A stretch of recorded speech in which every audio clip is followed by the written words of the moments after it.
अंदर पहुंचकर नंदिनी ने पेपर्स पर इतनी जल्दी साइन किए मानो उसे इसी दिन का बरसों से इंतजार रहा हो।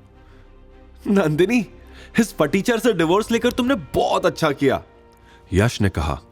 चलो अब इस मनहूस से पीछा छूटा, रेखा ने मुंह बनाते हुए कहा। बजाज फैमिली के टुकड़ों पर पलने वाले, अब तेरा क्या होगा, यश ने हंसते हुए कहा। लेकिन शिवाय उसकी बात से चिढ़ा नहीं, बल्कि उसके चेहरे पर एक शांत मुस्कान थी। शिवाय ने पेपर्स पे जैसे ही साइन किए वैसे ही बजाज फैमिली और यश वहां से चले गए। वो अब शिवाय को एक पल भी नहीं देखना चाहते थे। शिवाय कोर्ट के बाहर निकला। वो सीढ़ियों से उतर ही रहा था कि तभी कोर्ट के बाहर 20 सुपर लग्जरी कार्स आकर खड़ी हो गई। एक साथ सभी कार्स के दरवाजे खुले और देखते ही देखते बॉडीगार्ड्स की पूरी फौज वहां जमा हो गई। इस बीच एक ब्लैक कार का दरवाजा खुला, जिसमें से 70 साल के एक बुजुर्ग सिर में शाही पगड़ी बांधे बाहर निकले। शिवाय को सामने देख वो खुशी से फूले नहीं समाये और दौड़कर शिवाय को गले से लगा लिया। राजमहल तुम्हारा इंतजार कर रहा है। एक राजा के बिना महल अधूरा है। मेरे बूढ़े कंधे अब जिम्मेदारियों का बोझ नहीं उठा पाएंगे। शिवाय राजगुरु को देख खुश हुआ। शिवाय ने उनके पैर छुए। राजगुरु ने शिवाय को कार में बैठाया और महल की ओर निकल पड़े। काफिले के आगे बढ़ते ही एक कार जो पहले से ही कोर्ट में मौजूद थी, काफिले का पीछा करने लगी। शिवाय मन में एक पहेली लिए अपनी पुरानी दुनिया में वापस लौट रहा था। उसका काफिला इंदौर शहर को पीछे छोड़कर आगे बढ़ चुका था। तभी फोन बजा। कॉल इंडस ग्रुप के दिनेश सिंह का था। जैसे जैसे फोन पर बात आगे बढ़ती गई, वैसे वैसे शिवाय के चेहरे के भाव भी बदलने लगे। मुझे इंडस टावर ले चलो, जल्दी, फोन काट के शिवाय ने ड्राइवर से कहा। यह सुन के राजगुरु भी परेशान हुए। क्या हुआ? तुम तो हमारे साथ ग्वालियर चल रहे थे। मेरा वहां जाना बहुत जरूरी है, आप जाओ, यह काम खत्म करके मैं आ जाऊंगा।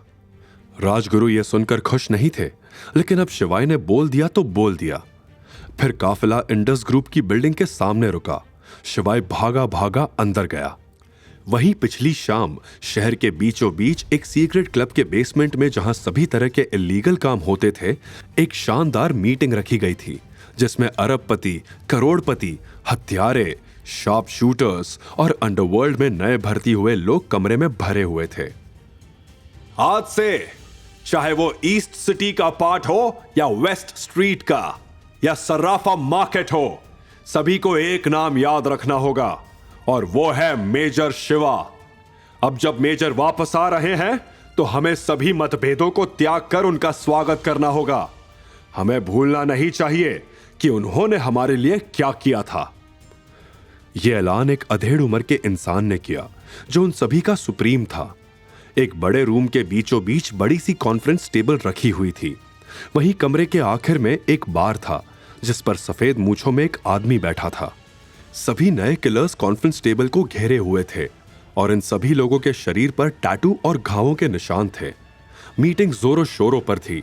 टेबल को बजा के सभी ने इस बात का समर्थन किया। पीछे खड़े दो नए किलर्स, डागा और तेजा, थोड़े कंफ्यूज थे। ये कौन है जिसके बारे में बातें हो रही है? तू जानता है क्या? डागा ने पूछा। तो तेजा ने कहा, ना, बिल्कुल नहीं। दोनों ये समझ नहीं पा रहे थे कि ये मेजर कौन था। वो देख, बार पर हेडशॉट बैठा है, उससे पूछते। क्योंकि हेडशॉट इस बिजनेस में पुराना सूरमा था, इसीलिए उन्होंने हेडशॉट को पूछना सही समझा। हेडशॉट अपनी सफेद मूंछों को हमेशा ताव देता रहता था। उसके चेहरे पर एक बड़ा सा कट था और उसकी बड़ी बड़ी आंखें थी। बस एक ही कमी थी, उसका कद छोटा था, मगर बातें बड़ी बड़ी करता था। और हो भी क्यों ना, जैसलमेर की मिट्टी पर जो जन्मा था, लेकिन दिल से था इंदौरी। जब डागा और तेजा उसके पास आए तो वो उन्हें घूरने लगा। हेडशॉट, तुम हमसे ज्यादा समय से यहां हो, क्या तुम जानते हो कि ये मेजर कौन है? तेजा ने उत्सुकता से पूछा। हेडशॉट ने इधर उधर देखा, हंसा और धीरे से बोला, मां कसम, मैंने सपने में भी नहीं सोचा था, पर इधर के हालात वाकई बदतर हैं। तुम लोग मेजर शिवा को नहीं जानते और मेरे सामने खड़े होने की हिम्मत कर रहे हो? ना ना ना ना ना, मां कसम, मैं बता रही हूं, अगर ये मीटिंग नहीं चल रही होती तो तुम दोनों को जिंदा गाड़ देता। अब ये बताओ, क्या तुम लोग जानते हो कि 5 साल पहले क्या हुआ था? ये सुनकर डागा और तेजा दंग रह गए। यही तो हम जानना चाहते हैं। हेडशॉट ने उन दोनों की ओर देखा। मुझे याद है 5 साल पहले अंडरवर्ल्ड में एक सन की घोस्ट घुसा था। वो दिल का बहुत बुरा आदमी था। वो किसी को भी मार देता था, काट देता था और तो और जला भी देता था। मुझे याद है उसका एक ही सपना था, पूरे इंडिया के अंडरवर्ल्ड पे राज करना। लेकिन वो कहते हैं ना, हर कहानी में विलन को मारने के लिए हीरो का आना तो जरूरी ही होता है। और अपनी कहानी का हीरो है मेजर शिवा।